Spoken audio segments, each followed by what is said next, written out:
Assalamualaikum warahmatullahi wabarakatuh. Perkenalkan, nama saya Fauzan Kasari dari kelas M1D dengan NPM 2110011211131.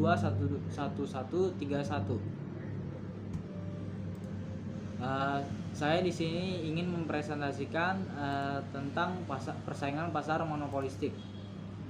Pasar persaingan monopolistik adalah struktur pasar di mana terdapat cukup banyak perusahaan yang menjual produk-produk yang mirip satu sama lain namun tidak identik. Teori pasar persaingan monopolistik dikembangkan karena ketidakpuasan terhadap daya analis, model persaingan sempurna maupun monopoli. Model ini dikembangkan oleh John Robinson, ekonomi Inggris, dan Edward Chamberlain, ekonomi USA, Amerika. Struktur pasar hampir sama dengan persaingan sempurna, namun produk yang dihasilkan tidak homogen, melainkan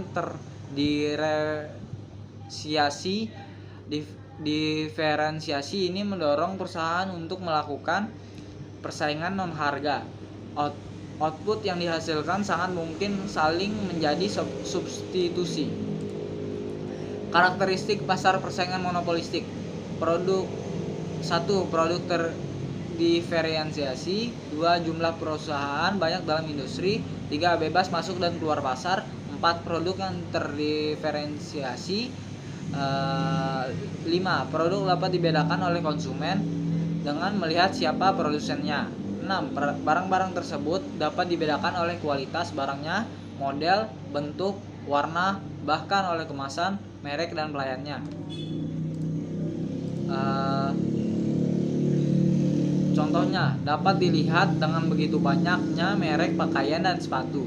Keputusan perusahaan tentang harga dan output tidak perlu harus memperhitungkan reaksi perusahaan lain dalam industri karena setiap perusahaan menghadapi kurva permintaannya masing-masing.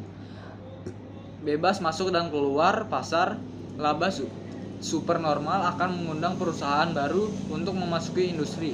Bagi perusahaan existing, bila tidak mampu bersaing, maka lebih baik keluar agar kerugian tidak menjadi lebih besar. Keseimbangan perusahaan jangka pendek. Perusahaan mencapai keseimbangan dalam jangka pendek dan panjang. Dalam jangka pendek, perusahaan dapat menikmati laba supernormal. Dalam jangka panjang, perusahaan hanya menikmati laba normal. Keseimbangan jangka pendek perusahaan tercapai bila MR sama dengan MC karena memiliki daya monopoli walau terbatas.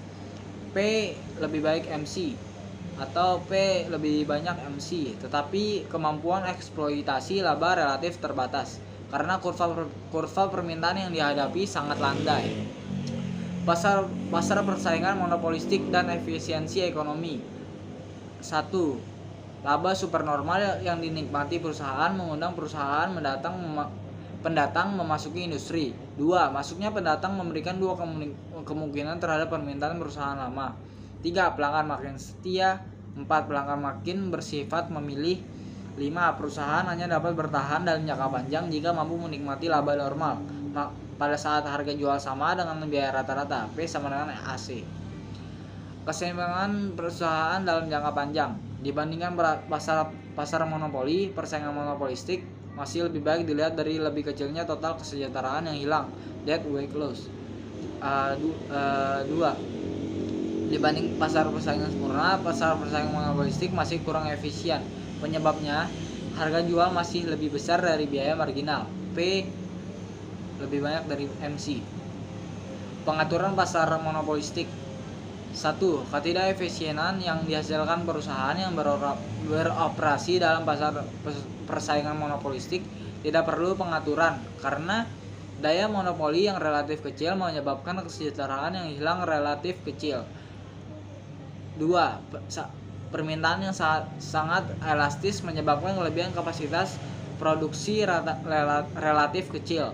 3. Ketidakefisienan yang dihasilkan perusahaan diimbangi dengan kenikmatan konsumen karena beragamnya produk, peningkatan kualitas, dan meningkatnya kebebasan konsumen dalam memilih output.